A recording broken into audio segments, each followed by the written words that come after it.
SSC sectional time பற்றி ஏதாவது சொல்லுங்கள் ப்ரோ.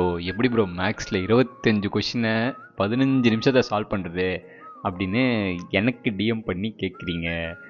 அது தெரியாமல் தான் நானே முடிச்சுட்டு உக்காண்ட்ருக்கேன். என்னாச்சுன்னா நேற்று தான் நான் ஃபுல் மார்க் டெஸ்ட்டே ஃபஸ்ட் டைம் போடுறேன். ஓகேவா? ஸோ ஃபஸ்ட் டைம் போடுறோம், தப்பு வரும், அதெல்லாம் ஓகே.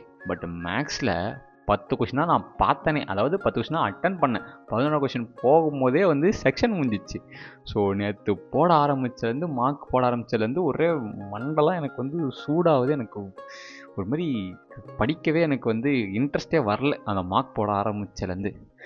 அண்டு சரி, ஒரு கொஷினுக்கு அப்போ எவ்வளோ டைம் எடுத்துக்கணும் அப்படின்னு சொல்லிட்டு நான் கேல்குலேட் பண்ணி பார்த்தப்போ ஒரு கொஷினுக்கு வந்து 36 செகண்ட் அப்படின்னு சொல்லுது.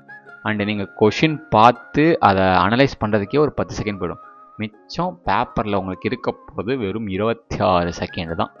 ஸோ அதுக்குள்ளே நீங்கள் சால்வ் பண்ணணும். இதெல்லாம் கேட்கும்போது உங்களுக்கு இம்பாசிபிள் மாதிரி தோணலாம், பட் லைட்டாக கொஞ்சம் இம்பாசிபிள் தான்.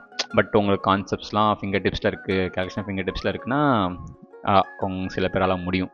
பட் நம்மளாம் என்ன பண்ணலாம்னா, ஃபஸ்ட்டு அந்த 20 கொஷின் அட்டன் பண்ணுற அந்த மார்க் 20-20+ அட்டன் பண்ணுற ஸ்டேட்டுக்கு ஃபஸ்ட்டு போனோம். ஆனால் அது எப்படி போகணுன்னு இன்னும் தெரில.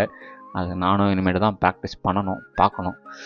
அண்ட் இதில் பியூட்டி என்னென்னா, 2 மாதம் முன்னாடி பிளான் போட்டு வர வச்சுருந்தேன். இந்த மேக்ஸுக்கு வந்து 25, ரீசனிங்கு 15, இங்கிலீஷ்க்கு 12, ஜிஎஸ்க்கு 8 அப்படின்ற மாதிரி. அதில் மொத்தமாக ஒரேடியாக மண்ணு பள்ளி போட்டீங்க. அண்ட் இதெல்லாம் நான் ஃபஸ்ட் டைம் எக்ஸாம் அட்டன் பண்ணும்போது இதெல்லாம் நடக்கணுமா? பட் பார்த்துக்கலாம் ஃப்ரெண்ட்ஸ், வேறு ஒன்றும் பண்ண முடியாது, பார்த்துக்கலாம். அண்டு நானுமே எனக்கு ஏதாவது ட்ரிக் ஒர்க் அவுட் ஆகி கிளிக் ஆச்சுன்னா நானுமே ஷேர் பண்ணுறேன். பட்டு ஒன்றா வச்சுக்கோங்க, நீங்கள் மட்டும் அப்படியே இல்லை, எல்லோரும் தான் அப்படியே போகிறோம். ஸோ நீங்கள் தனியாக இல்லை, எல்லாருமே அதை ஃபேஸ் பண்ண தான் போகிறோம். ஸோ ஒன்றும் பிரச்சனை இல்லை, கான்ஃபிடென்ட்டாக இருங்க, பார்த்துக்கலாம். ஓகே.